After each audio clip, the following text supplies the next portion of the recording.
Hello నమస్తే information ఛానల్కి స్వాగతం. తెలంగాణ ప్రభుత్వ నిర్ణయంతో రేషన్ కార్డులకు సంబంధించి ఒక కీలక మార్పు రాబోతుంది. అర్హత కలిగిన ప్రతి కుటుంబానికి కొత్త రేషన్ కార్డులు జారీ చేయనున్నట్టు మంత్రి ఉత్తమ్ కుమార్ రెడ్డి గారు ప్రకటించారు. ముఖ్యంగా కొత్త రేషన్ కార్డులలో చిప్ ఉండదని, కేవలం క్యూఆర్ కోడ్ మాత్రమే ఉంటుందని స్పష్టతనిచ్చారు. రేషన్ లబ్ధిదారులకు ఏప్రిల్ 1 నుంచి సన్నబియ్యం పంపిణీ ప్రారంభమవుతుంది.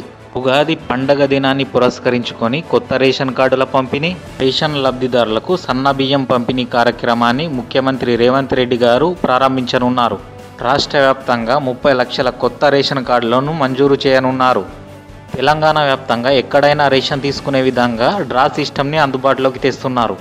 అర్హత కలిగిన కుటుంబాలు కొత్త రేషన్ కార్డుకు దరఖాస్తు చేసుకోవాలంటే సమీప మీ సేవా కేంద్రం ద్వారా దరఖాస్తు చేసుకోవాలి.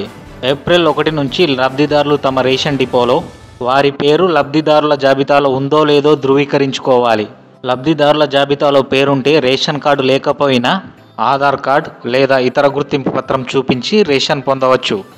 లబ్ధిదారుడు తమ రేషన్ కార్డుని డిజిటల్ ఫార్మాట్లో ఉంచుకోవడం మంచిది. ఎందుకంటే రాష్ట్రంలో ఏ రేషన్ డిపో నుంచైనా రేషన్ పొందే అవకాశం ఉంటుంది. కొత్త రేషన్ కార్డులు, సన్నబియ్యం పంపిణీ, డ్రా సిస్టమ్ వంటి మార్పులు సామాన్య ప్రజలకు ఏ విధంగా ఉపయోగపడతాయో కామెంట్లో తెలియజేయండి. ఈ సమాచారం మీకు ఉపయోగకరంగా అనిపిస్తే లైక్ చేయండి. మరిన్ని తాజా అప్డేట్స్ కోసం ఇన్ఫర్మేషన్ ఛానల్ని సబ్స్క్రైబ్ చేయండి. బెల్ ఐకాన్ని ఆన్ చేయడం మర్చిపోవద్దు.